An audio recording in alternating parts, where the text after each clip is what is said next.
Bom, estamos aí voltando, né, meus amigos, minhas amigas. Vamos continuar aí falando da lei de responsabilidade fiscal. Vou dar ponto negativo para quem está em pé.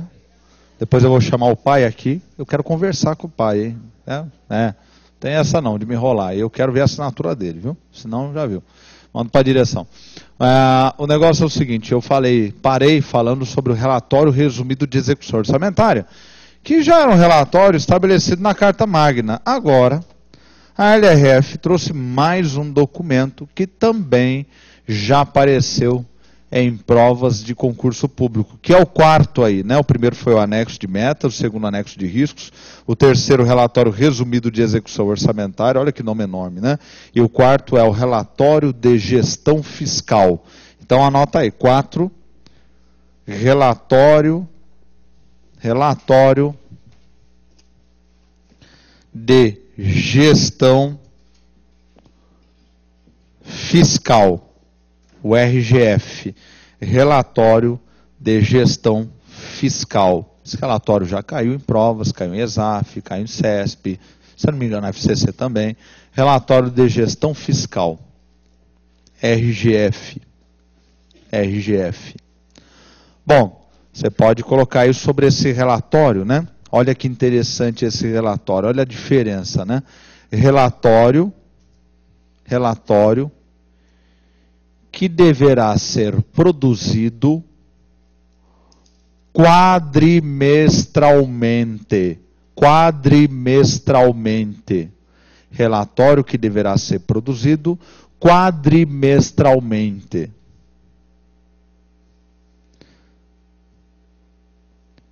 E deve ser enviado no máximo 30 dias após o fim do quadrimestre. No máximo 30 dias após o fim do quadrimestre. Vírgula. Pelos poderes legislativo, executivo,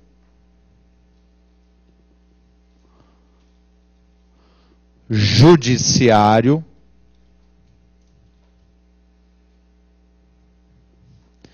e Ministério Público. Ponto. Então veja, o relatório resumido de execução orçamentária, que traz a execução do orçamento, né? Ele já estava na Constituição de 1988 e ele devia ser produzido pelo Poder Executivo. É lógico que ele vai fazer um resumo da execução do orçamento de toda a União. E aí envolve os 3 poderes e o Ministério Público. Agora, o legislador aqui, ele quis um detalhamento maior. E ele quis um detalhamento, ele aumentou o controle sobre o poder. Não é sobre a União, é sobre cada um dos poderes da União. Então ele estabeleceu que o Poder Executivo vai ter que mandar, além do relatório resumido, o relatório de gestão fiscal. O Legislativo agora também vai ter que ver o relatório de gestão fiscal. O Judiciário e também o Ministério Público. Aumentando o rigor do controle desses poderes e do órgão, né? Que é o grande fiscal da lei, aí, o grande defensor da sociedade. Então aumentou o rigor. Por que aumentou esse rigor, professor? Olha, se você pensar no tamanho do orçamento, do poder legislativo, do poder judiciário, é maior do que o orçamento de muitas nações do mundo. Então, um poder desse, supondo que fosse possível não ter um controle rigoroso sobre o seu orçamento, seria o suficiente para desestabilizar toda a economia brasileira. Seria o suficiente para desestabilizar. Então, aqui, ele exige também esses documentos desses poderes. Agora, veja, a LRF vai fazer uma diferenciação para aqueles municípios que têm até 50 mil habitantes. Então, na outra linha, você vai colocar uma observação. Eu vi uma vez em uma prova, eu não lembro se era a VUNESP. Fala, minha querida. Não, a colega fez uma pergunta muito importante, né? Que eu não detalhei.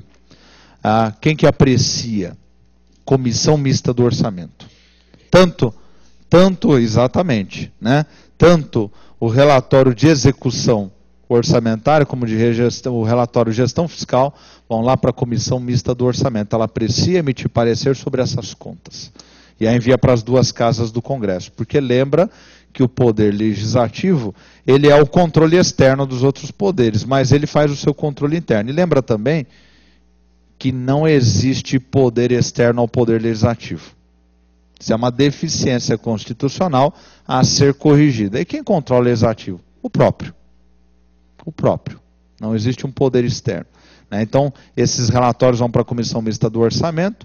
Já falei, comentei que o pessoal da Comissão Mista do Orçamento é pessoal do Tribunal de Contas da União, que trabalha ali, né, sob sessão, e esse pessoal que faz a apreciação e a análise de todos esses relatórios emite o parecer, envia para a Câmara e para o Senado, né, aumentando o rigor do controle. Então, veja a quantidade de documentos. Agora, veja, né? Professor, o senhor acabou de falar que muitos municípios sequer tinham um sistema de arrecadação naquela época. Imagina produzir relatório quadrimestralmente. Então você vai colocar na outra linha, observação importante. Observação importante. Em municípios com até 50 mil habitantes,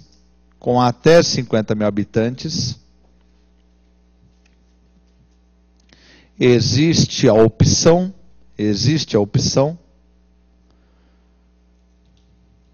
de se produzir o RGF, Relatório de Gestão Fiscal, semestralmente. Mais raro em concursos, né? Muito mais raro em concursos, quando o examinador quis marcar a pesada em cima do candidato, lembrando que nesse caso o Legislativo Municipal e o Executivo Municipal têm a opção de produzir ou quadrimestralmente ou semestralmente por uma questão de economicidade, tá certo? Né? De economicidade na administração pública, né? Então está aí o relatório de gestão fiscal. Pula uma linha. Esse aí foi o A, né? Os documentos. Vamos para o B. Obrigações do ordenador de despesas. Duas obrigações muito importantes.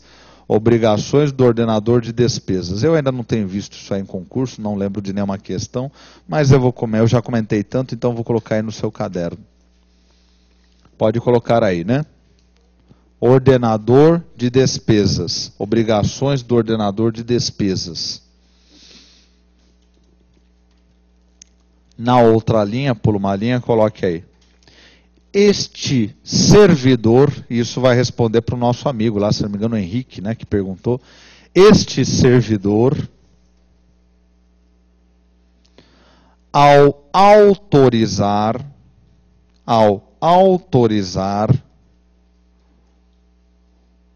uma despesa, deverá, dois pontos, na outra linha, primeiro, demonstrar o impacto financeiro. Demonstrar o impacto financeiro da despesa. E indicar a fonte de custeio. Indicar a fonte de custeio. Então, ele não pode autorizar a despesa se ele não tem a fonte de custeio. Então, é obrigação dele. Então, nós vamos criar uma despesa, de onde é que vem o custeio? O custeio vem do imposto de renda e proventos de qualquer natureza. O custeio vem, se é no nível municipal, do IPTU. O custeio vem do IPVA, se é o caso do Estado, né? Então, da onde é que vem o custeio? Qual é a fonte? desse custeio, né? E na outra linha, segundo, emitir o demonstrativo de responsabilidade.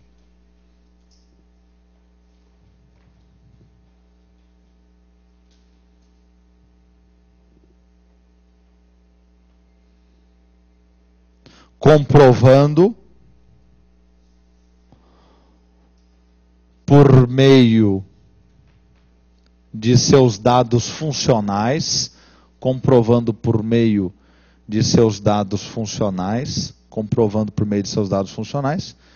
que ele está autorizando a despesa,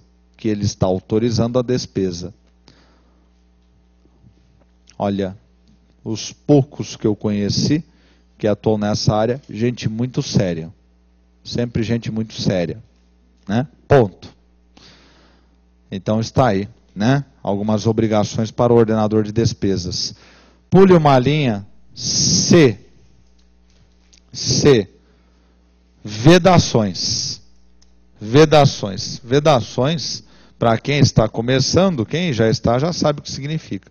São proibições, né? Quem está começando anota na frente. São proibições. Algumas proibições importantes que a Lei de Responsabilidade Fiscal trouxe.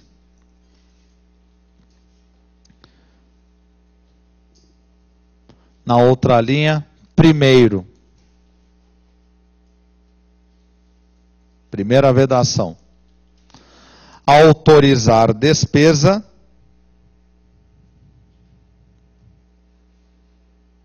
sem a indicação dos recursos. Bom, isso aí você está cansado de saber, né? Autorizar a despesa sem indicação dos recursos. Isso não existe.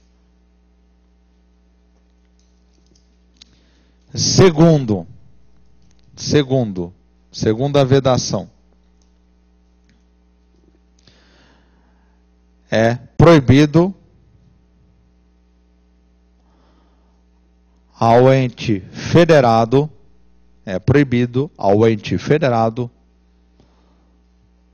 tomar operação de crédito,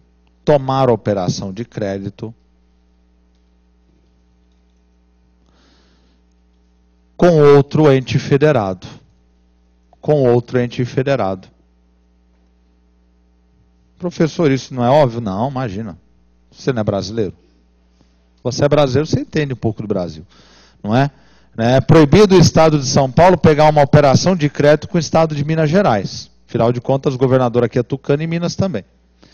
É proibido o Estado do Rio de Janeiro pegar a operação de crédito com o Estado da Bahia. É proibido o município de São Paulo pegar a operação de crédito com o Estado de São Paulo. É proibido o Rio de Janeiro, o Estado do Rio de Janeiro, pegar a operação de crédito do governo federal, porque ali tem uma ligação política muito forte, né? Porque já pensou que palhaçada, além de aumentar a expansão monetária da economia, gera endividamento do Estado, endividamento da máquina e tudo mais.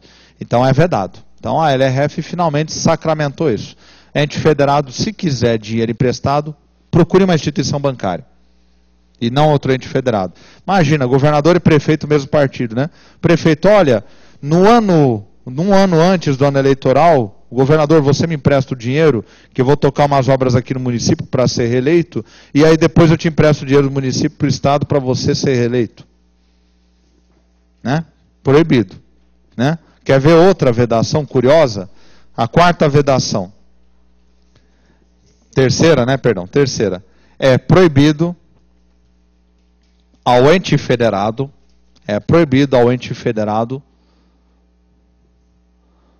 tomar operação de crédito no Banco Central.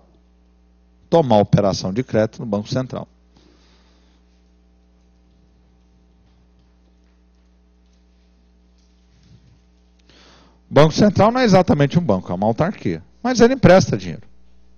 Ele empresta dinheiro para a instituição financeira que precisa ser salvada do vermelho.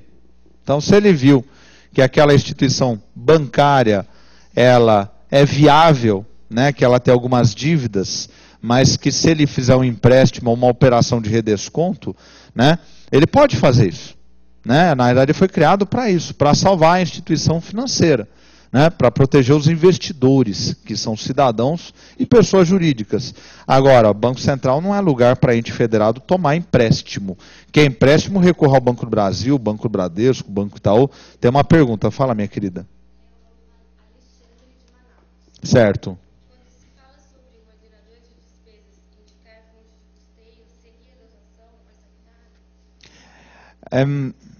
Não é bem essa definição. Qual é o nome dele? Alexandre.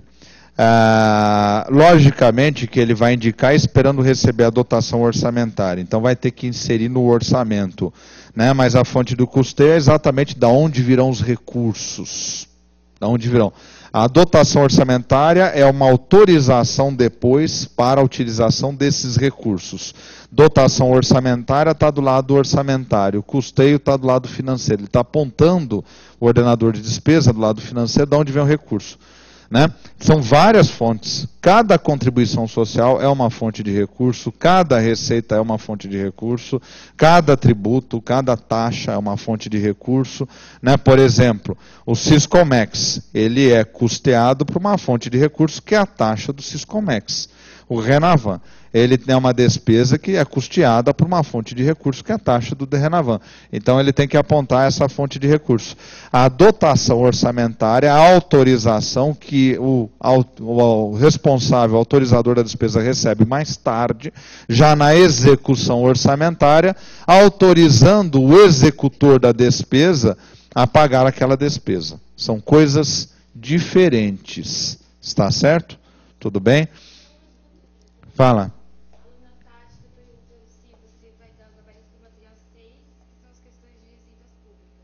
Vou fazer em sala de aula.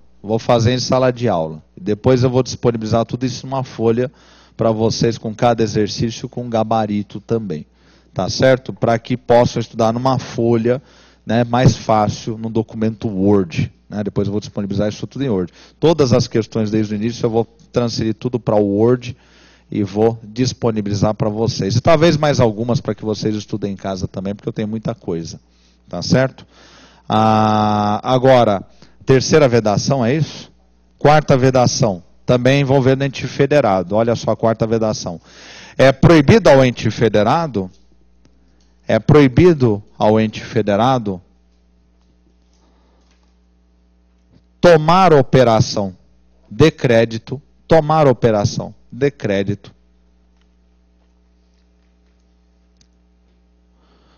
com entidade financeira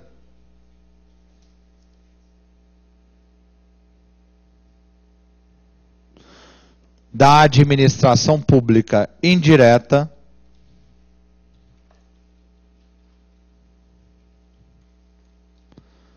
vinculada a este, com a entidade da administração pública indireta vinculada a este. Já sei, né? Não ficou muito claro. Então você coloca exemplo. O governo federal não pode tomar operação de crédito no Banco do Brasil.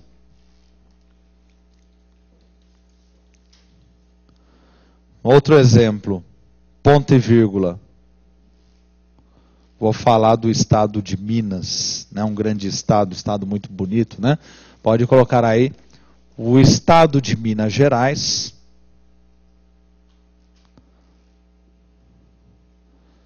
não pode tomar operação de crédito,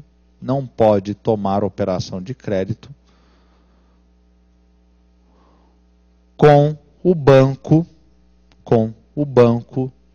de Desenvolvimento de Minas Gerais,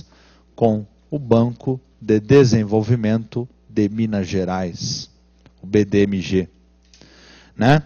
Então, quer dizer, o ente federado não pode tomar uma operação de crédito com a instituição financeira que ele colaborou para a sua criação. Né? Lembra da história do Adhemar de Barros, que eu contei lá atrás? Né? O nosso querido ex-governador Adhemar de Barros fez isso.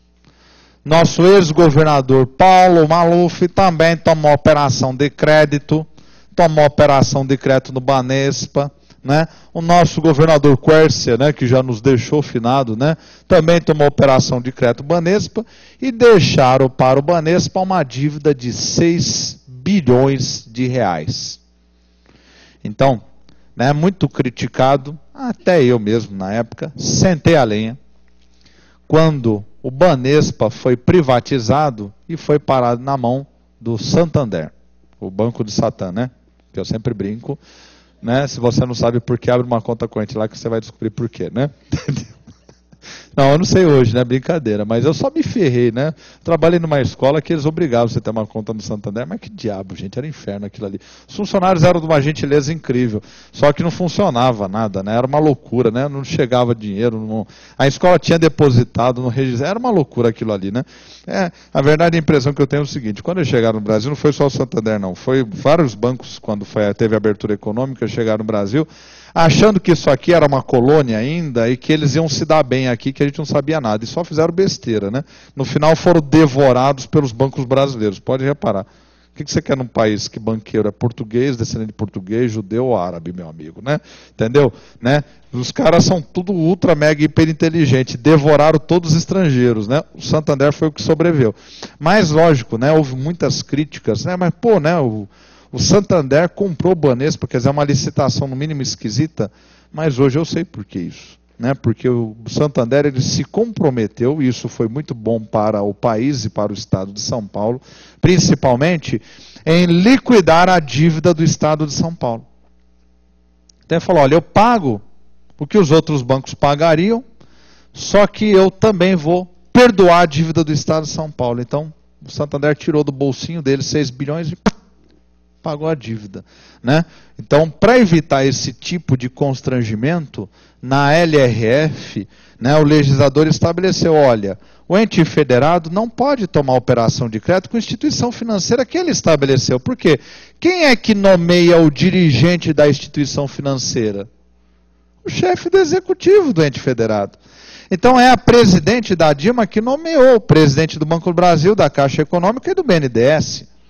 Agora tem graça, né? O presidente Dilma vai pedir uma operação de crédito do BNDES. O que você acha que o presidente do BNDES vai fazer? Claro, presidente Dilma, claro. Tudo que você quiser, entendeu? Não é? Tudo que você quiser, não é?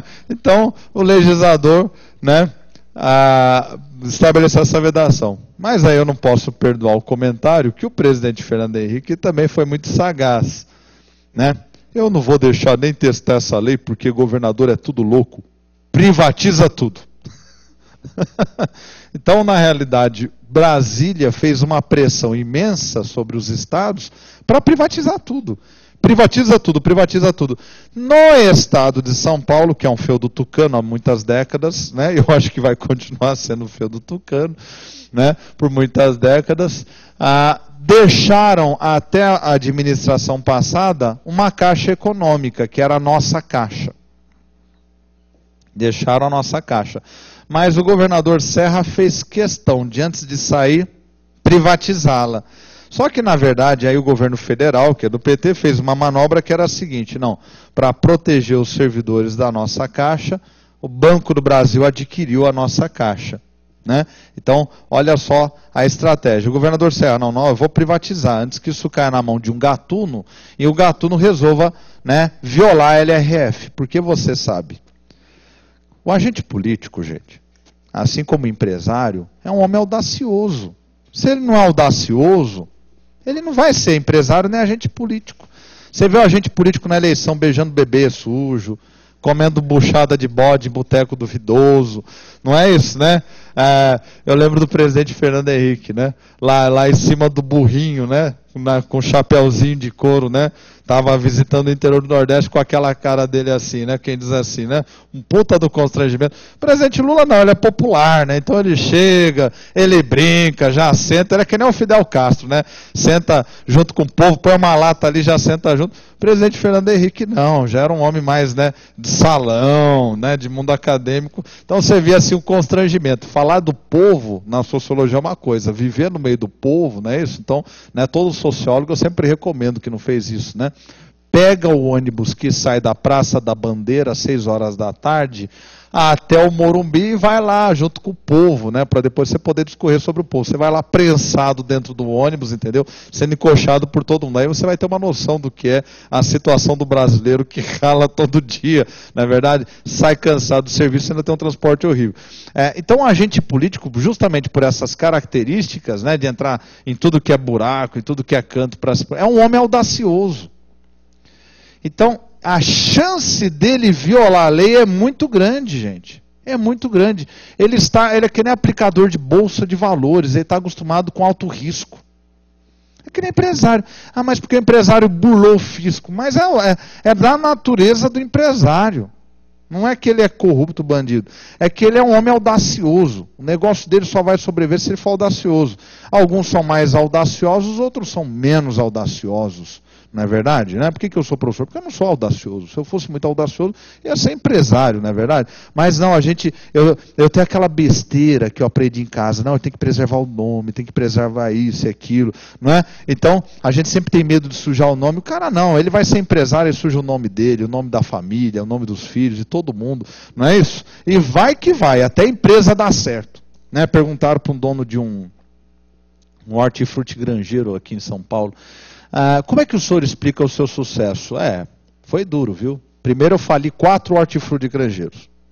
Nossa! O senhor faliu 4? Ele falou, depois eu aprendi o que eu não podia fazer. No 5º, deu certo. Então ele vai até dar certo. E o político é a mesma coisa. Tenta para vereador, tenta para prefeito, para governador. Agora, vem uma lei dessa, lei de responsabilidade fiscal. Aí vem a LRF, aí você vai lá na 10.028, lei de crimes fiscais. Qual é a pena? 1 ano, 2 anos, perda do mandato. Qual é a postura do agente político até aí? Né? Até o do ano de 2002, 2003. Isso não vai dar nada. Isso não vai dar nada. Então, liga lá para o dirigente do banco que eu nomeei e pega o dinheiro emprestado. Então o presidente Fernando Henrique foi mais sábio e falou não. Privatiza tudo. Privatiza tudo. Foi Benji, foi Banespa, foi Banerj, vai tudo. Privatiza tudo. Acaba com isso. E aí alguns estados ficaram apenas com ou agências de fomento, né? Então tem algumas agências de fomento que são estaduais no país, e alguns estados, como é o caso de Minas, com bancos de desenvolvimento regional, que é o caso do BDMG. Só que essas entidades financeiras, elas são muito mais restritivas, têm muito mais limitações que dificultam a burla sobre elas. Por exemplo, a agência de fomento. A agência de fomento, de onde é que vem o recurso? Do próprio orçamento público. Então não faz sentido o governador tentar pedir dinheiro emprestado para quem que ele destinou o orçamento. Concorda? Então diminui a destinação de orçamento e deixa na mão dele. Então tem uma série de requisitos mais rigorosos, por isso que eles ficaram. E talvez as agências de fomento vão proliferar para substituir os velhos bancos que foram privatizados, porque os estados precisam sim de entidades financeiras para promover o desenvolvimento da sua agricultura, da sua indústria, da sua logística. Mas o legislador vedou. Outra vedação famosa que concurseiro tem muito medo, mas que não te afeta, né? Só se você for suicida. Qual é? A 5ª essa agora? Né? Pedindo aqui auxílio aqui, né? Para a minha equipe, a 5ª vedação, né? Muito obrigado. A 5ª vedação. Essa aqui não se esquece fácil, né? É proibido a nomeação de servidores públicos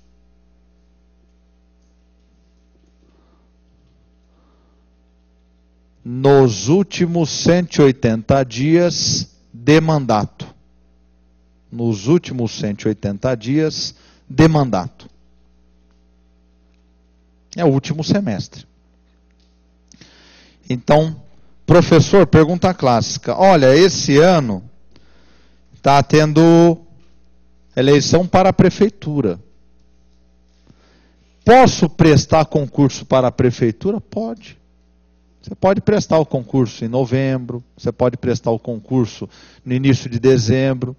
O que não pode ocorrer é a nomeação, é o provimento do cargo, para evitar utilizar a máquina administrativa de cabide eleitoral e de gerar um aumento de despesas para o próximo mandatário. Então isso é proibido.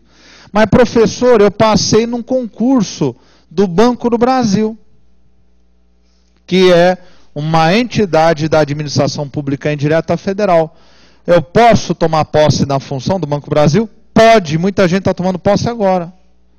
Mas peraí, professor, o senhor não falou que na LRF está proibido, né, a nomeação, provimento nos últimos 180 dias, né, do mandato municipal. Então posso ter concurso estadual e federal, posso ter o provimento do cargo estadual federal nesse período. Agora, 2012, 2013 e 2014 nós teremos eleições para presidente da República e governador. Né?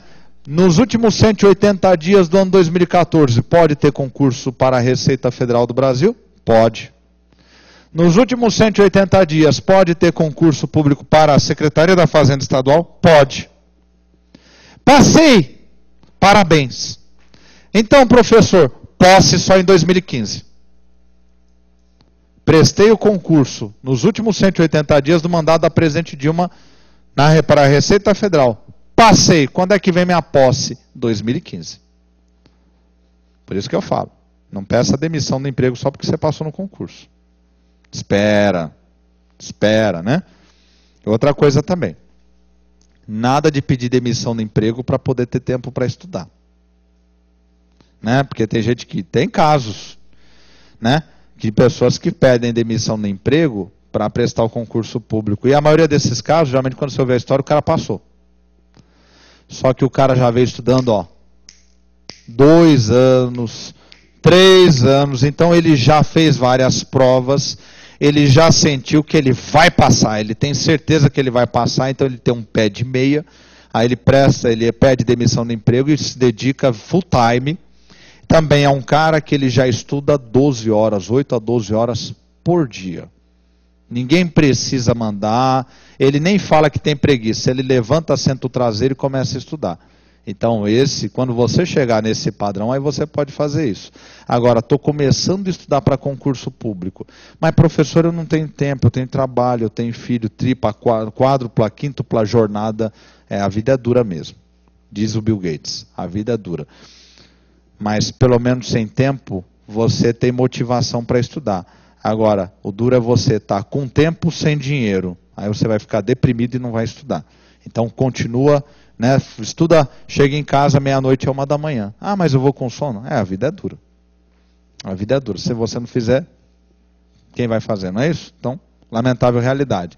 Então, lembra, concurseiro, né? Porque também pode cair na tua prova. Os últimos 180 dias de mandato é vedado a posse. Tá certo? Tivemos um caso aí no norte do Brasil que deu complicações. Eu não lembro o desfecho, eu não acompanhei. Né? O governador prometeu cargos públicos no período de eleição. No mínimo deve ter tido uma bela dor de cabeça, porque é proibido por lei. Falei essa vedação, 180 dias. Deixa eu pensar mais alguma vedação muito importante. Sobre créditos adicionais, né? Pode colocar aí a sexta vedação. Sexta vedação. É vedada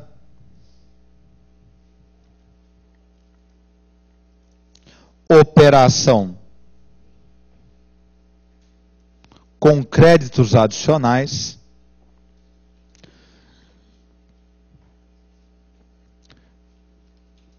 de mesma natureza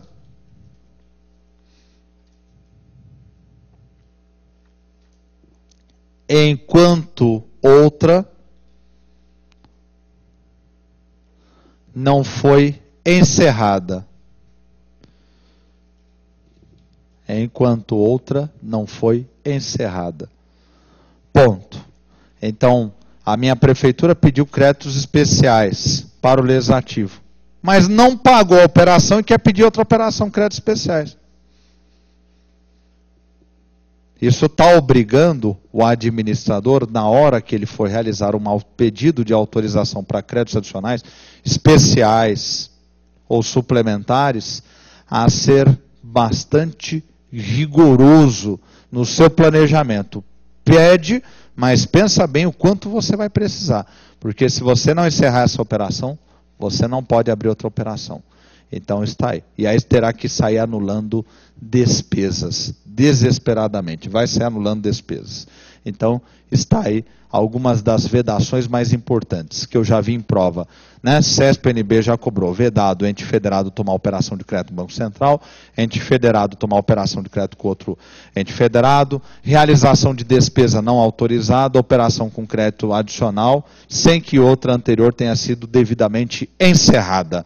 Tá certo?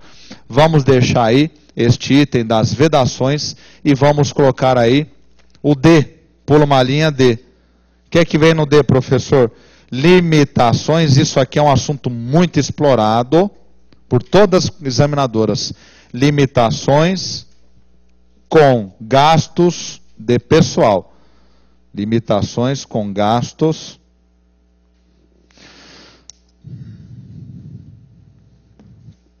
de pessoal.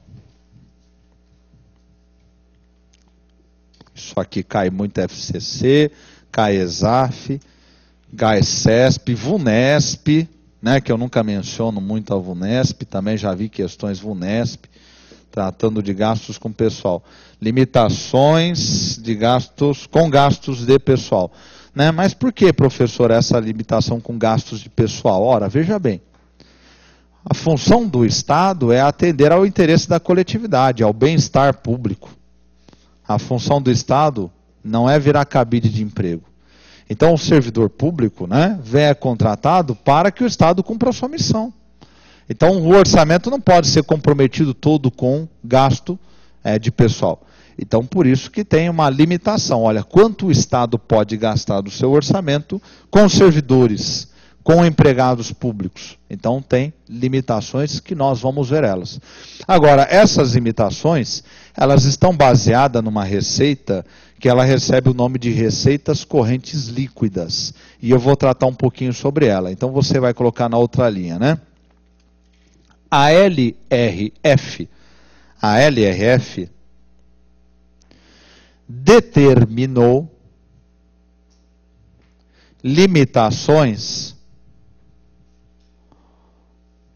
com gastos de pessoal. A LRF determinou limitações com gastos de pessoal, vírgula, limitações estas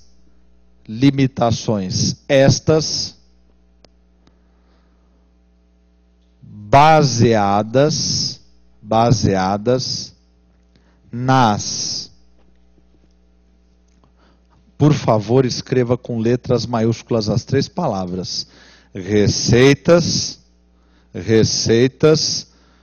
correntes líquidas, receitas correntes líquidas, RCLs. Olha a abreviatura aí no quadro, por favor, minha amiga aqui que está me auxiliando. RCLs. Pode anotar aí as RCLs. Receitas correntes líquidas. Receitas correntes líquidas. Ponto. Vou discorrer um pouco sobre as receitas correntes líquidas, porque o examinador, principalmente da ESAF, gosta de fazer pegadinha. Eu não vi ainda ele aprofundar, como eu vou aprofundar aqui as receitas correntes líquidas. Mas eu já vi ele colocar limites com gasto de pessoal nas receitas brutas, receitas do orçamento bruto. Está tudo errado. Receitas correntes líquidas. Então, pule uma linha, por favor, e anote assim. Atenção.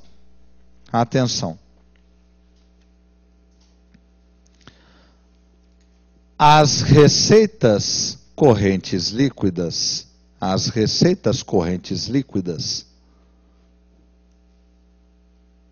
são as receitas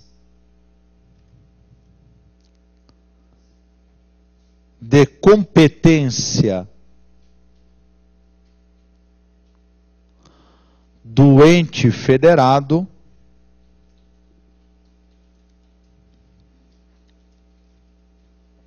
as receitas de competência do ente federado deduzidas deduzidas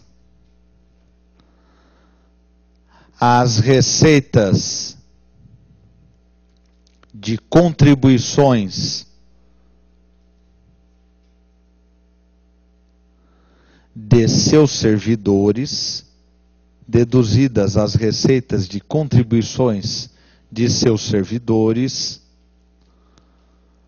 para o regime próprio de previdência, famoso RPPS, né? O regime próprio de previdência, e, no caso da União,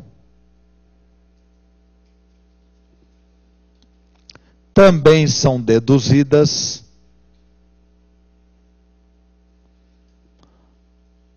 as contribuições sociais para a Seguridade Social,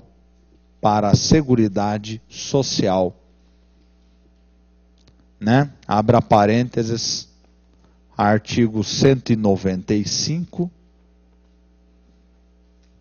inciso 1 e 2 da CF, incisos 1 e 2 da CF, feche parênteses, né? Ponto. Na outra linha, ainda continuando, na União e nos Estados,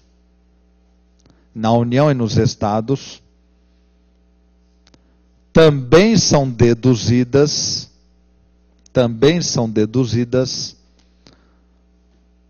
as transferências tributárias. Também são deduzidas as transferências tributárias constitucionais.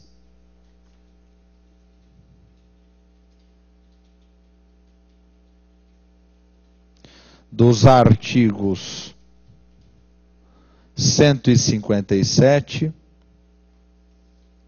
não precisa decorar, pelo amor de Deus, o artigo, né? Só para você olhar e consultar e tirar dúvida, 157, 158 e 159 da CF. Então veja, o legislador resolveu estabelecer um limite de gastos com o pessoal. Quanto do que eu arrecado que eu posso gastar com o servidor público? Quanto? Né? E aí ele escolheu receitas correntes líquidas. Agora veja, a União arrecada os impostos, as taxas, que estão lá nas chamadas receitas tributárias, que nós vimos na aula de receitas, classificação de receitas. Aí a União vai arrecadar também as contribuições sociais para a Seguridade Social, saúde, assistência e previdência social, né? Agora, também a União vai arrecadar dos seus servidores públicos, né, as contribuições para o regime próprio de previdência do servidor público, que sempre foi muito invejado, né? Atualmente teve mudanças, temos regime de previdência complementar. Também vai arrecadar isso. Agora, veja, se eu fizesse a limitação pela receita total que a União arrecadou, isso ia gerar uma tremenda distorção. Porque a União ia repassar muita coisa, no final não ia sobrar nada para prestar serviço para a população. Então, peraí. Então, na receita corrente líquida, a primeira coisa, o que nós temos que tirar das receitas totais da União? As transferências tributárias. A União arrecadou imposto de renda e proventos de qualquer natureza. Imposto de renda e provento de qualquer natureza, todo recurso pertence a ela? Não. Uma parte pertence ao Fundo de Participação dos Estados. Então ela tem que transferir para o Estado, determinação da Carta Magna, 157, 158. Ela arrecadou IPI, uma parte pertence ao Estado, outra ao município. Ela tem que repassar a parte para o Estado, Fundo de Participação do Estado, e ela tem que repassar para o município, Fundo de Participação do município. Então repassou essa parte. Já não está mais com ela. Né? O que é dela ficou com ela. Repassou. Agora a União arrecadou as contribuições sociais para a Seguridade Social. Se utiliza a contribuição da Seguridade Social para fazer obra pública? Não. Contribuição social da Seguridade Social é para custear serviço da Seguridade Social. Saúde, assistência e previdência. E ponto, e acabou. Então, tira também, deduz, tira da receita total as receitas das contribuições da Seguridade Social. Tirou fora. E as receitas das contribuições dos servidores, já falei, também tira fora. O que é que sobrou? O que sobrou chama-se receitas correntes líquidas. Isso aqui é a receita que a União vai utilizar para pagar os servidores, para fazer os seus programas sociais, né, que ela vem instituindo novos programas, programas educacionais, programas de obras, investimentos em defesa, tudo. Recursos a mais para o BNDES, está aqui. Então essas são as receitas correntes líquidas. Né? É como se, por exemplo, eu recebesse para minha esposa, né? Então vamos lá, né? Eu e minha esposa recebemos 40 mil reais. Tudo é meu? Não. 20 mil é dela.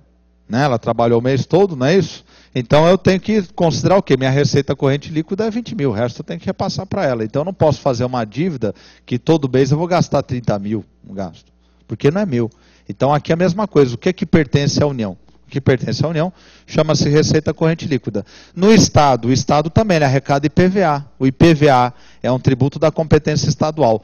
Toda a receita do IPVA do Estado, não. Uma parte pertence ao Fundo de Participação dos Municípios. Quem disse? É a Constituição, não foi o Marcão. Então, deduz isso. O Estado também tem servidores públicos que recolhem as contribuições, né, para a previdência do regime próprio do Estado.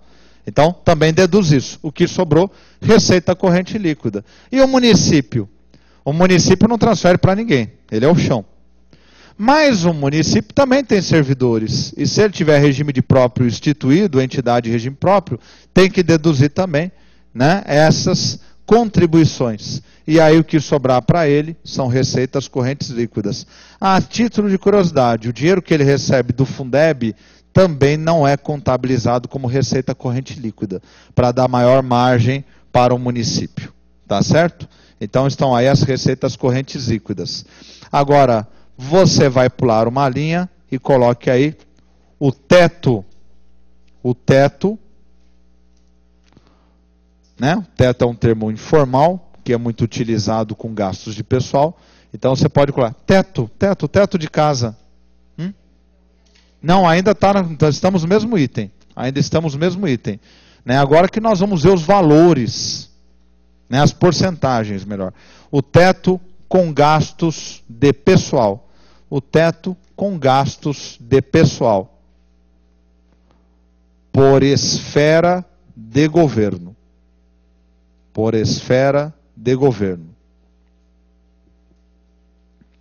2 pontos. Melhor eu colocar no quadro, que vai ficar mais fácil. Vou colocar aqui e você vai copiar. Juro fazer bem bonitinho.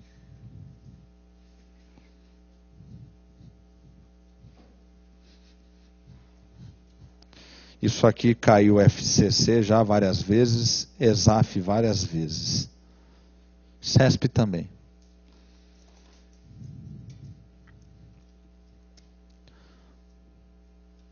União, estados, municípios.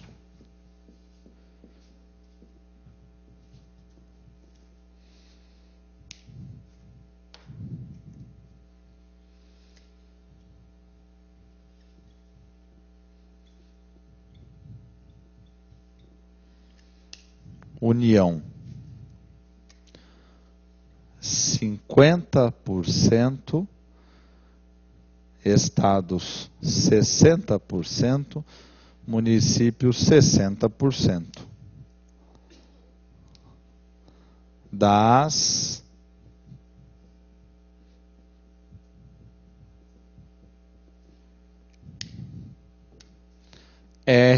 RCLs.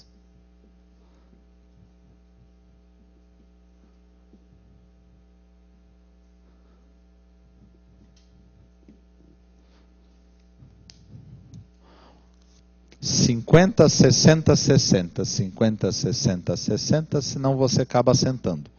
50, 60, 60. 50, 60, 60. 50, 60, 60, senão 60, não é isso? Lembra dessa besteira? Assim você não esquece mais disso, não é? Tá vendo? Até a cultura inútil serve para alguma coisa.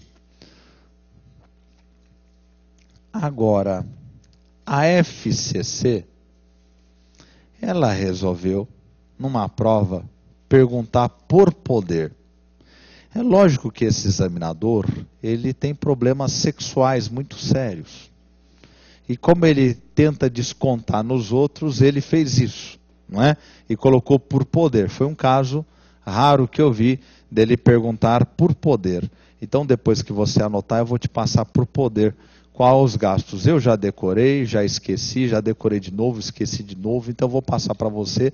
Você faz uma tabelinha, um dia antes da prova, você fica decorando isso aí. Tá certo? Né? Porque existe gastos para cada um dos poderes.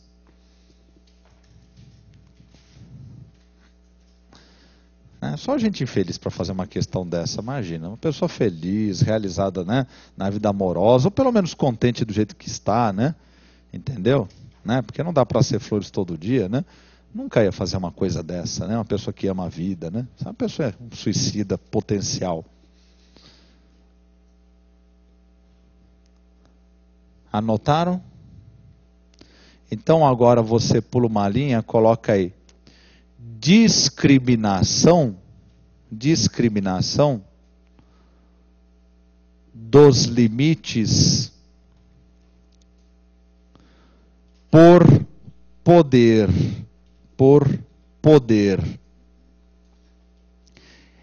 em cada esfera, 2 pontos, em cada esfera. Na outra linha, você vai colocar o primeiro, união. Anota aí, união.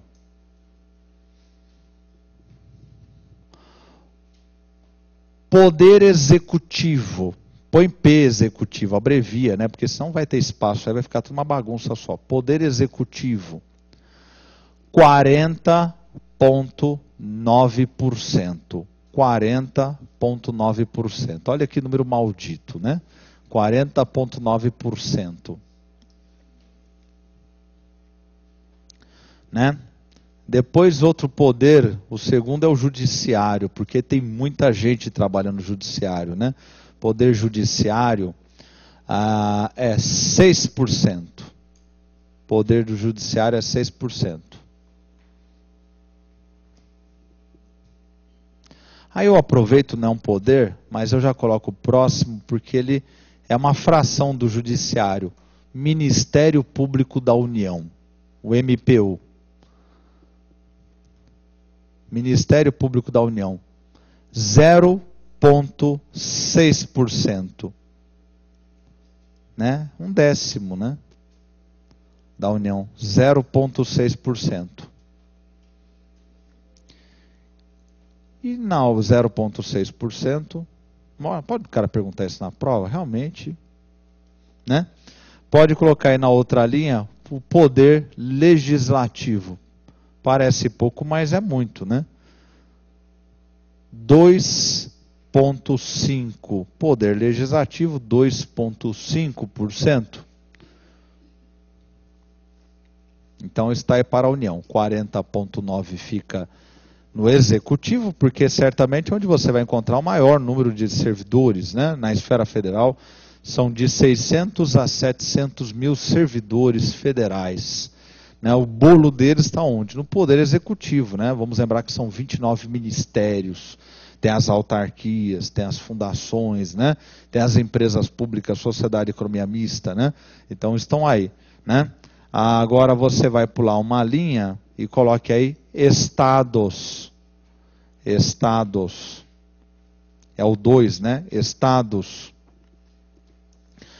Agora, no estado, você lembra que na receita corrente líquida aumentou, né? 50%, o total do bolo é 60%, né? Então também aumentou no poder executivo. Então coloca na outra linha Poder Executivo Estadual. Poder Executivo, né?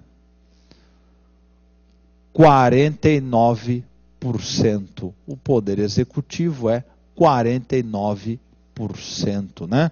Também, olha, só o estado de São Paulo, eu acho que Minas deve ter um número de servidor igualmente grande ao estado de São Paulo. Rio de Janeiro também deve ter um número enorme. São 600 mil servidores. Só a Polícia Militar do estado de São Paulo é quase que o Exército Brasileiro, né? 100 mil homens, mais de 100 mil homens, né, em armas, né? E assim mesmo estão morrendo, né? Que Deus abençoe esses homens aí, também porque estão travados, né? Pela própria estrutura do Estado. Pode colocar aí no Judiciário, Poder Judiciário é o segundo, né? Sempre que vai empregar. Aqui também é 6%. Aqui também é 6%. O que vai mudar é o MP e o Legislativo. Aqui, o MPE, o Ministério Público Estadual, ele tem aqui exatamente 2%. 2% é destinado ao MPE, esse órgão aí de fundamental importância para a justiça, né? 2%. E o Poder Legislativo Estadual, 3%. Olha, o número posso estar um pouco equivocado, mas sabe quantos servidores aproximadamente tem na Assembleia Legislativa do Estado de São Paulo? 3 mil. Alguém sabe explicar para que 3 mil servidores na Assembleia Legislativa do Estado de São Paulo? É que eu acho, né, não, pelo amor de Deus, os servidores, que logicamente para essa chance tem que prestar concurso público, né? Entendeu? Né? Mas aí a questão é o nosso agente político, né? 3 mil servidores, né? 2 seguram a escada, 2 ajudam a manobrar, um segura a lâmpada e o outro troca, não é?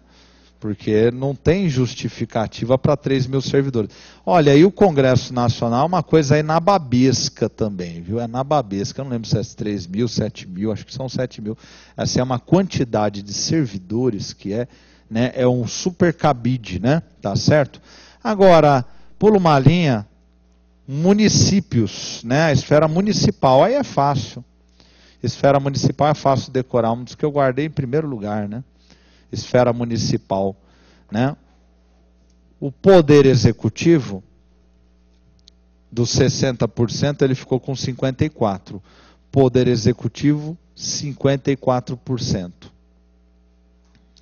E no município a gente só tem a Câmara Municipal, não é? Que é 6%. É o que sobrou. 6%. Então tá, isso aí foi questão de Fundação Carlos Chagas, FCC, né? FCC. Tomara que o examinador tenha tido uma dor de barriga muito feia depois, né? Mas enfim, veja que, na verdade, pela LRF, não se pode gastar tudo isso. Não, professor? Não. Porque existem os chamados subtetos, né? O que é um subteto, professor? É uma limitação dentro da limitação. Olha, você pode dirigir até 100 por hora, mas é recomendável que você não ultrapasse os 90 por hora. Né? Isso é um subteto. Aqui funciona a mesma coisa. Olha, a lei permite que você gaste até 60% no seu ente municipal, mas na verdade você não deve gastar 60%, você deve gastar 54%, você deve gastar menos. E vamos ver esses dois subtetos. Um é mais importante, o outro acho que ninguém vai perguntar por muitos anos, mas pode ser que eu esteja errado e alguém pergunte, né? Então, pule uma linha, coloque aí, né, entre aspas, os subtetos. Os subtetos de gastos com pessoal. Os subtetos de gastos com pessoal. São dois subtetos, né? 2 pontos. Na outra linha, você vai escrever assim: primeiro subteto. Primeiro subteto. Não existe ordem entre eles, viu? Né? Isso é para facilitar a tua memorização. Primeiro subteto. 90% do teto. 90% do teto. Se você achar que for ficar dúvida, você coloca na frente de teto. Do limite máximo de gastos com pessoal. Do limite máximo de gastos com pessoal.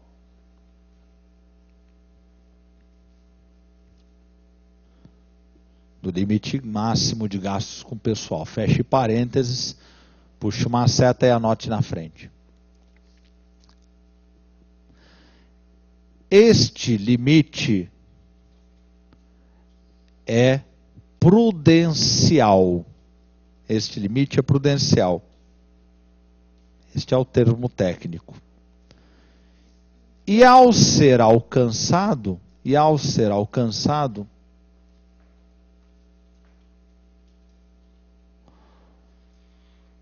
o Tribunal de Contas,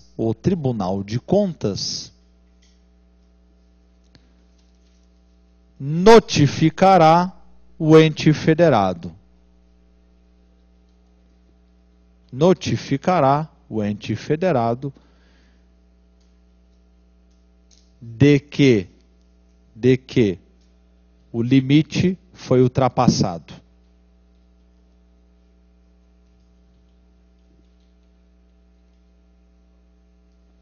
Então está aí, né, o chamado subteto prudencial, 90%. Então toda vez que o ente federado, município, estado, alcançar a União esse subteto, o Tribunal de Contas vai informar, olha, vocês alcançaram o teto, então toma cuidado. Né? É como uma placa na rodovia, diminua a velocidade em momentos de neblina. Então ele está te avisando, olha, reduz a velocidade, curva perigosa. Né? Então ele está avisando, olha, você ultrapassou o subteto 90%. Nada vai acontecer. Pode continuar tranquilamente, mas cuidado, mantenha a sua atenção. No caso da União, é o Tribunal de Contas da União. No caso de estados e municípios, Tribunal de Contas Estadual, que vai fazer essa notificação. Na outra linha, segundo subteto. Esse é mais complicado. Segundo subteto. Mais complicado para o administrador público, para você é ridículo. Né? Segundo subteto. Puxa uma seta e coloque aí. 95% do teto. 95% do teto.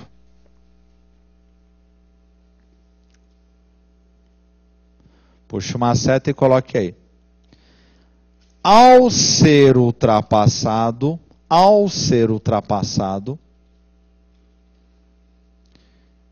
fica vedado ao ente federado,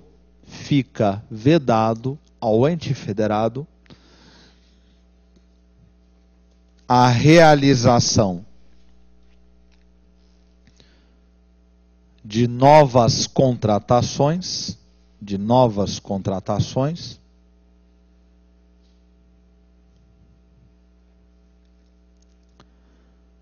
vírgula,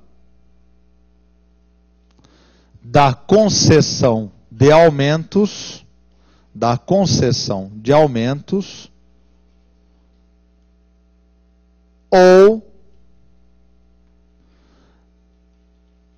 de quaisquer benefícios. Ponto. Vou te dar um exemplo bem prático que talvez você se lembre, né? Se você estava antenado aí no que estava acontecendo no Brasil, você vai se lembrar, no ano de 2008. Ano 2008, a economia estava muito aquecida nos primeiros trimestres, os 3 trimestres. Né? Então, a economia ia de vento e popa, a gente estava crescendo 5 ponto alguma coisa, estávamos caminhando para 6, 7% de crescimento quando estourou a crise do subprime. Né? Que a crise pegou o Brasil com tudo. E naquele momento, né, durante o período de crescimento, nós tivemos muitas greves dos servidores públicos federais. Né? Na Receita Federal, então, foi um inferno, né? Porque a Receita Federal, as aduanas pararam todas, a carga ficava no porto esperando o desembaraço aduaneiro, era uma loucura, né? E o presidente Lula, né, mandou ministro do Planejamento, negociar com os servidores, então foi tudo negociado, foi discutido aumentos, né, dos servidores públicos, só que estourou a crise. E aí, numa entrevista, numa coletiva de imprensa, o presidente Lula foi falando que o governo ia fazer, vamos manter o gasto do PAC, né? Vamos ajustar bem os recursos públicos, não é verdade? Né? Para ninguém mandar embora, demitir funcionário. Aí, em determinado momento, o jornalista perguntou, presidente Lula, e os aumentos dos servidores públicos que o governo federal já concedeu? O presidente Lula foi muito tranquilo a esse respeito. Lamento. A lei de responsabilidade fiscal não permite que seja dado um aumento que ultrapasse o limite de gastos, né, com o servidor. Portanto, por hora, estão suspensos todos os aumentos. E aí, meu amigo? O que o senhor recomenda? Vá para casa, compre uma boa garrafa de vinho, tome, e chore e seja feliz. Entendeu? Porque não tem o que fazer. Né? Um outro fato também ficou muito famoso aqui no nosso estado, não sei se vocês acompanharam aí no resto do Brasil, foi uma greve dos policiais civis, uma manifestação dos policiais civis durante a administração do governador Serra, que particularmente, né, eu admiro muito o ex-governador Serra, mas acho que ele pisou na bola. Né? Eles foram até o Palácio dos Bandeirantes, que é o Palácio do Governo, e bateram de frente com a Polícia Militar do Estado de São Paulo. Bateram de frente com a Polícia Militar do Estado de São Paulo. Né? Motivo pelo qual eu não votei no governador Serra para prefeito por conta disso. Né? Bastou isso. Por quê? Porque ele é o homem mais poderoso do Estado. Né? Não poderia colocar a Polícia Militar contra a Polícia Civil, porque eles são servidores públicos do Estado de São Paulo, né? E que combatem o crime. O crime não pode vir uma polícia peitar e agredir outra polícia. Né? Eu acabei anulando meu voto. Né? Não pode uma polícia anular ou bater em outra polícia. Né? O que o governador deveria explicar para os policiais, chamar, ele é o governador, ele é o mais poderoso do Estado, então tem que olhar no olho de cada um e falar, então não vou dar aumento. Está me entendendo? Porque não tem. Porque olha a LRF aqui, leia a LRF, o pessoal sabe ler já, né? Eu leio a LRF, né? E tem uma associação, a Associação dos Policiais Civis do Estado de São Paulo, que tem lá um contador que vai ler a lei, vai interpretar a lei, né? O que podemos fazer? O que podemos fazer? Vamos negociar aumentos nos próximos anos. Aliás, a lei de responsabilidade fiscal, por conta dessa limitação que ela estabeleceu de gastos com o pessoal, eu estou percebendo que ela mudou até o ritmo de negociação com os servidores públicos. Então, antigamente, se negociava um aumento para o servidor público. Hoje, não. O que os governos vêm fazendo com maior sensatez? Vamos negociar um aumento de tantos por cento durante 4 anos? Então, ele vai dando pequenos reajustes a cada ano, e isso vai recompondo a remuneração do servidor e vai, evidentemente, valorizando o servidor público que precisa ser valorizado. Agora, eu sempre falei aqui, né? Eu falo o seguinte, os melhores concursos são federais, né?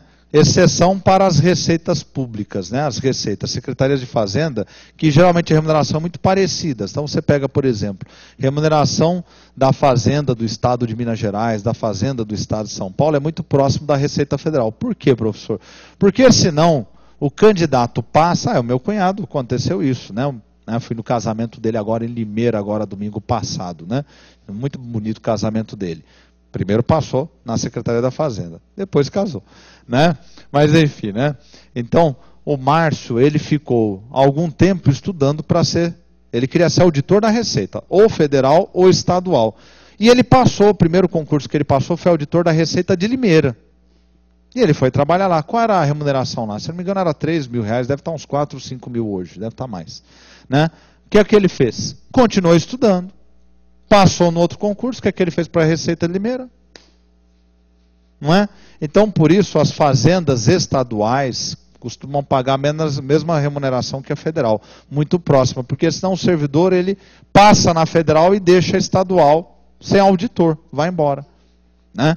Então, por conta disso. Agora, todos os outros cargos, na maioria, pelo menos no estado de São Paulo é isso, acho que no teu estado, não sei se no estado que vocês estão é assim, a remuneração para todas as áreas no estado é muito ruim.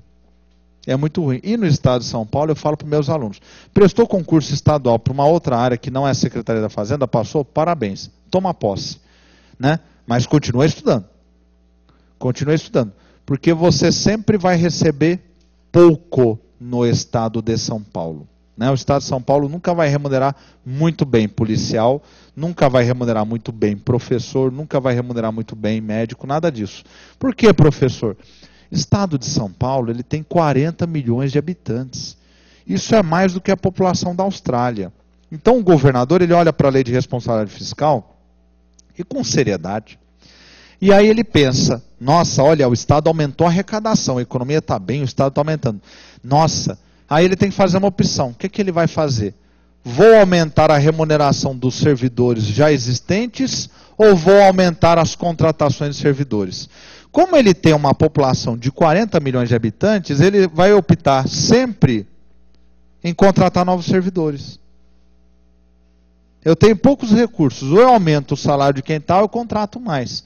Ele contrata mais, porque ele precisa de mais médicos, ele precisa de mais policiais, né? Eu vejo a polícia militar crescer ano a ano no estado de São Paulo. Eu lembro quando eu fui ler lá o livro do Caco Barcelos, né? Há uns 15 anos atrás ou mais, né? Rota 66, né? Na época ele falava, a corporação militar tem 50 mil homens. Toda vez que eu vou falar, alguém fala, professor, já aumentou. Né? Por quê? Porque precisa ter mais servidor militar. Número de escolas aumentaram, então precisa de mais professor. Número de unidade básica aumentou, precisa. Então o negócio, sempre, meus candidatos, principalmente quem for prestar em estado de São Paulo, e quem estiver em estados muito parecidos, Minas Gerais tem uma população imensa, Rio de Janeiro tem uma população imensa, Rio Grande do Sul, eu sempre falo, presta concurso municipal, presta concurso público estadual. Ah, professor, mas paga pouco. Meu filho, pouco com Deus é melhor do que muito sem Deus. Presta o concurso, trabalha lá, dinheiro nunca é demais. Eu chamo de bolsa trabalho público. Se garantiu, se garantiu. Continua estudando e vai ser federal. Porque federal é, como dizia o Ataíde Patrese, é um luxo. Tá certo? Né? Então está aí o limite com gastos. Agora, professor, eu pergunto aqui, uma pergunta técnica. O que acontece se este limite de 95% do teto for ultrapassado? Então não é 50%, né, que a União tem para gastar. Ela só pode gastar 95% dos 50%. Você vai multiplicar, se eu não me engano, vai dar 57,5. Aliás, menos. 57,5 no Estado. Vamos multiplicar 95 vezes 6. 60% disso aqui, né? Dá 30, 3 vezes 6 vezes 9, 54, né? É isso? 54 mais 3, 57. Então, na realidade, o Estado só pode gastar 57%. É isso que ele pode gastar, ele não pode gastar 60%, ele pode gastar 57%. Então o que acontece se ultrapassou esses 95% do teto? Se ultrapassar esses 95% do teto, não pode ter nem aumento de remuneração, que eu ditei para você, não pode ter concessão de benefício e nem contratação. É o caso do candidato que passou no concurso público e não tomou posse. Né? Na maioria das vezes, quando há concurso público, se toma posse. Mas, às vezes, deu uma crise econômica, como foi o caso de 2008, e aí tiveram que esperar. A sorte dos candidatos é que no ano de 2009, o presidente Lula, a equipe econômica dele atuou muito bem, e o país se recuperou e continuou andando. E continuou andando, graças a Deus. Né? Mas se teve concurso público e a receita caiu, né? Ora, o gasto pessoal está aqui, concorda? Lembra que despesa é fixada? A receita é prevista, né? Ela caiu, diminuiu o que é a relação entre ela e o teto. Não pode ter contratação. Né? Então, os governadores todos, prefeitos, né, e o presidente da República são muito atenciosos com essa limitação da LRF. Professor, vamos imaginar o pior dos cenários. Qual é o pior dos cenários? Ultrapassou os 95% e ultrapassou o teto total. Ah, ultrapassou o teto total. Aí o que acontece? Se ultrapassar o teto de 60% no Estado, 60% no município, ou 50% na União, o chefe do Executivo terá 2 quadrimestres para reconduzir ao limite. 2 quadrimestres, professor? Ele tem 2 quadrimestres para reconduzir ao limite. 2 quadrimestres, 8 meses que ele vai ter que reconduzir o limite. Vou falar de outra forma. Se ultrapassar o teto, 60% no estado, 50% não, ultrapassou. Ele tem 2 quadrimestres para eliminar o excedente, o excesso. Tem que voltar para 60% de qualquer jeito. Vai sair anulando despesa. Vai sair anulando despesa. Vai anular uma despesa, dotação orçamentária vai ser eliminada uma atrás da outra. Vai anulando as despesas, uma atrás da outra. Né? Sendo que, no primeiro quadrimestre, ele tem que eliminar pelo menos 1/3. Então, ele tem 2 quadrimestres. Se ele começar a eliminar, o primeiro 1/3 do excedente tem que ser eliminado do primeiro quadrimestre. Mas, professor, por que é um prazo tão grande desse? Meu amigo, controlar as contas lá de casa já é difícil. Agora, imagina controlar as contas do estado de Pernambuco, controlar as contas do estado da Bahia, controlar as contas do estado de Goiás, do estado de São Paulo, da União. Controlar as contas de Manaus, Campo Grande, de Campinas, que são municípios enormes, é muito difícil. É como você tentar frear um caminhão que está descendo a rodovia com 2 containers engatados, né, de 3 toneladas cada um, a 120 por hora, na rodovia Anchieta. 2 pistinhas, meu filho, tem um precipício lá embaixo. Então ele começa a frear agora para parar dali a 400 metros. Entendeu? Se ele for frear de uma vez só, você vai ver o caminhão despencando em cima da rodovia. Então é a mesma coisa. Então ele tem 2 quadrimestres. Então coloca aí, observação. Eu ainda não vi isso explorado em provas. Observação. Eu venho baixando muitas provas, né? Mas tem que baixar mais ainda. Se o teto total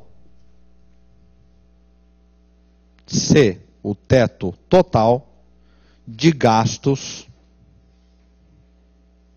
for ultrapassado,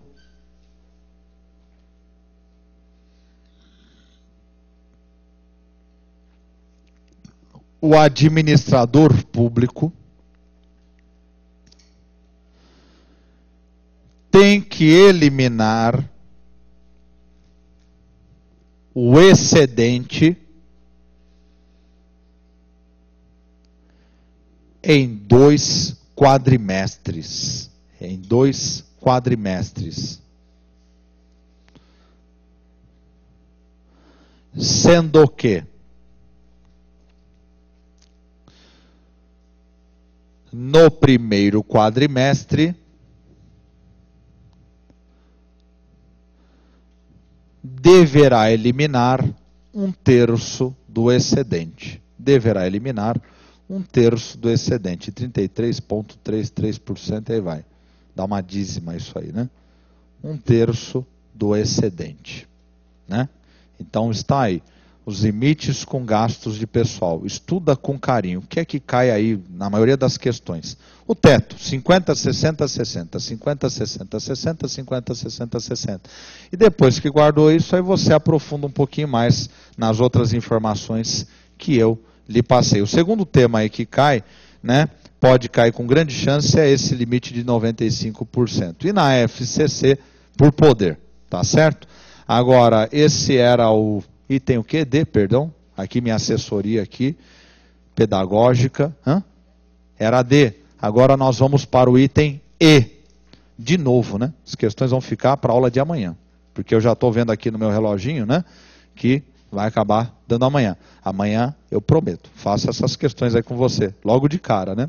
Tá certo? Agora, coloca aí, né? O item E. Os limites da dívida pública e os limites da dívida pública. Olha, cada ente federado tem a sua dívida pública, né? Os limites da dívida pública. Ponto. Na outra linha você pode colocar aí, né? Em todo início de exercício,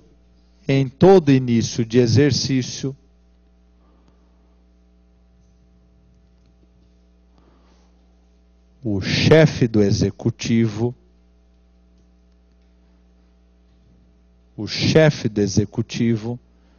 deverá, deixa eu apagar isso aqui que está feio. O chefe do executivo deverá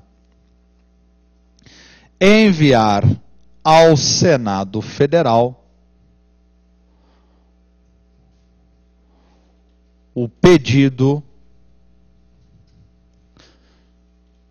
de aprovação para a proposta dos limites da dívida pública.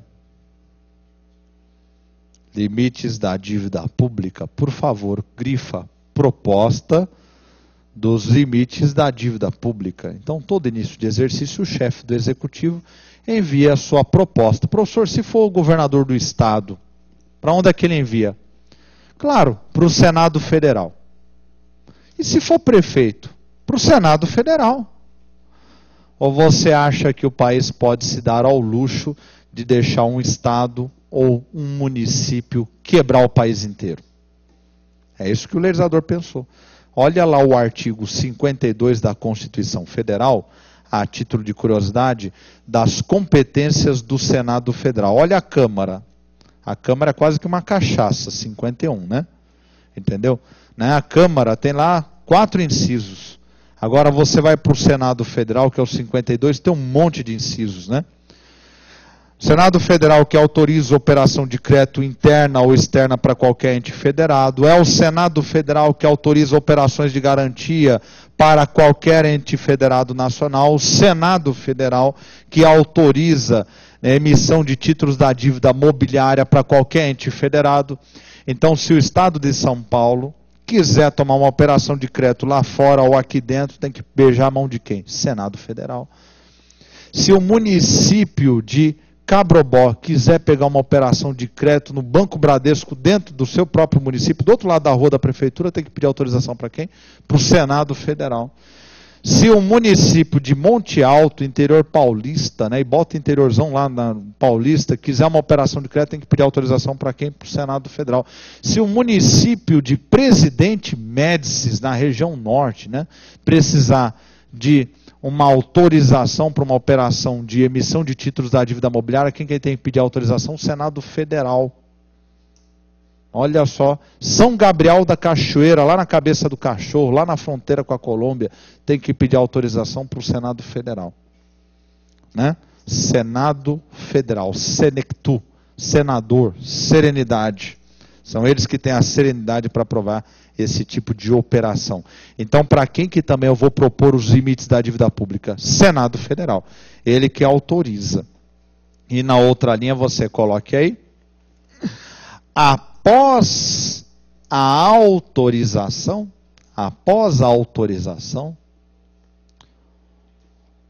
o Senado Federal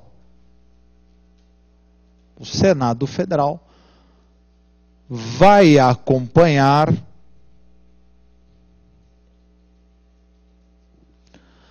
a evolução da dívida pública. Ponto. Professor, quem que administra a dívida pública? O Poder Executivo. Professor, mas quem administra a dívida pública dentro do Poder Executivo? Você sabe. Secretaria do Tesouro Nacional, já falei aqui para você. É a Secretaria do Tesouro Nacional que administra a dívida pública. Onde é que está essa dívida pública? Essa dívida pública está no Banco Central, a maior parte dela, e é formado por títulos da dívida pública e uma parte por contratos de longo prazo. E o Senado Federal acompanha. E foi justamente essa gestão rigorosa da dívida pública que vem derrubando ela desde do início da década de 2000. Chegou a 60% do PIB e hoje está em torno de 38% do PIB. Está quase que uma dívida pública alemã. O dia que bater 30%, estamos caminhando. E ano a ano nós estamos vendo essa dívida pública diminuir. Em nome de Jesus. Que esta dívida pública desapareça para sobrar dinheiro para saúde, educação, infraestrutura e tudo mais. Professor, mas se o limite da dívida for desrespeitado, logicamente, for desrespeitado numa situação de normalidade. Numa situação de crise, esse limite é revisado pelo Senado Federal. Por exemplo, 2008, quando estourou a crise econômica, o presidente Lula enviou para o Senado Federal um pedido para rever. Porque ali a economia parou os 4 motores. É um avião 747 sem motor. Tem que ligar o motor. A União Europeia está com 747 sem motor até agora. Está caindo. Está caindo. Então, naquele momento, tem que aumentar o gasto público para a economia começar a funcionar novamente. Então, é o Estado. O Estado é o motor de partida da economia. Então, nesse momento, se ele vai aumentar gasto público e está tendo queda de arrecadação, o que vai acontecer com a dívida pública? Vai aumentar. Então, quando chegou ali, a dívida pública vinha fazendo isso, deu um pequeno aumento e depois voltou a cair novamente. E já caiu para um limite abaixo de 2008 já. Nós já estamos abaixo da dívida pública no início de 2008, no momento de bonança. Agora, se romper esse limite aprovado pelo Senado Federal, no momento de normalidade, a economia está indo muito bem, mas ficou claro que é displicência da administração pública. Ela está sendo negligente com a administração de dívida pública. Aí o chefe do executivo tem 3 quadrimestres para retornar a dívida pública ao seu limite. Ele tem 3 quadrimestres. 3 quadrimestres dá 12 meses. 12 meses. Meu amigo, dívida pública, ela é calculada com base no PIB do país. Você sabe o que é isso? Estou falando de trilhões. Estou falando da casa lá dos 2 trilhões em diante. Então, ela é baseada no produto interno bruto do país. Então, 3 quadrimestres, se você pensar bem, é um tempo bem apertadinho. Às vezes, entrou no cartão de crédito e não consegue sair dele em 12 meses. Imagina a dívida pública do país. Ele tem 3 quadrimestres, sendo que no primeiro quadrimestre, ele já tem que eliminar 25% do excedente. Então você coloque aí observação. Também não vejo muito ser cobrado em concurso público, mas vai um adendozinho aí, se vier. Se o limite da dívida pública for ultrapassado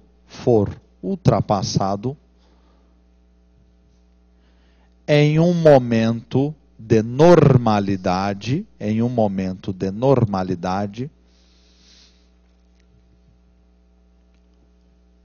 o chefe do executivo, o chefe do executivo tem 3 quadrimestres. Tem 3 quadrimestres para eliminar o excedente.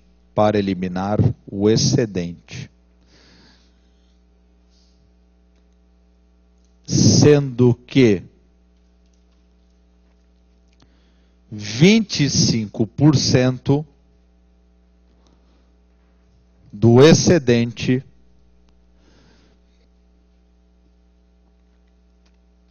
deverá ser eliminado no primeiro quadrimestre. Ponto. É como frear uma carreta carregando 4 containers engatados na rodovia Anchieta a 120 por hora, descendo a serra. Aqui eu ainda não vi com 4 engates, eu já vi com 3, mas nós vamos ver porque na Austrália eles trabalham com 7, 8 engates no caminhão, Agora, vou lhe fazer uma pergunta sincera. Qual é a remuneração inicial da Receita Federal? 14 mil? 15 mil? 13 mil? 13 mil reais. Agora, faça um balanço do que eu falei hoje aqui, nós conversamos hoje aqui, de matéria. Olha quanta coisa você tem que saber. Você tem que saber relatório resumido de execução orçamentária, relatório de gestão fiscal, está isso na LRF, as vedações, gastos com pessoal, limite da dívida pública. Cá entre nós, não é um salário baixinho? Entendeu? Agora está sabendo por que eles fazem greve toda hora? Não é? Porque é um super servidor, não é verdade? Né? O cara sabe como é que funciona a dívida do Estado, ele sabe como é que funciona o processo legislativo, ele sabe como funciona a administração financeira, orçamentária, administração pública, não é? Então nessa hora ele começa a pensar que, né, realmente é pouco, né? O nosso tempo está chegando ao final, não está chegando ao final? É 15 para meio-dia, é isso?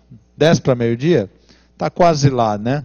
Deixa eu pensar aqui se faltou alguma coisa realmente relevante, né? Não, do que eu lembro, tá tudo aí. Eu acho que você, a essa altura, já deve estar vendo, hoje é quarta? Uma feijoada passando na frente da dívida pública, não é isso? Não é? Fala, tem perguntas. Ah, a colega fez uma pergunta muito importante antes de você se levantar para a tua feijoada de hoje, né? Porque eu vou para a minha daqui a pouco. O senhor não vai definir os limites? Não. Sabe por que eu não vou definir os limites? Porque não existe um limite previamente definido. O limite da dívida pública é uma proposta que o presidente manda para o Senado Federal. Então, por exemplo, nesse ano, não sei esse ano exatamente, mas ele manda, por exemplo, o limite para este ano é 38%. Aí no ano que vem, 36%. No outro ano, 35%. Então, esse limite ele vai variando. Né? Se for um ano que a economia piorou muito, ele aumenta esse pedido de limite e o Senado vai avaliar com base naqueles anexos todos, né? Que ele vai ter uma descrição da economia para poder decidir se o limite é adequado ou inadequado. E se você procurar a título de curiosidade na internet, digitar lá no Google dívida pública e Secretaria do Tesouro Nacional, você vai achar alguns arquivos em PDF, né, sobre a análise da dívida pública, tá certo? Bom, agora eu posso desejar, amanhã é esse mesmo PowerPoint, né? Eu posso desejar para vocês uma boa feijoada. Tá certo? Não é? Tá? Quem não for uma feijoada aí, né? Um bom baião de 2, né? Tacacá e muito mais, né? Tem que ser feliz. Até a próxima aula, né? Até amanhã. Tchau, tchau.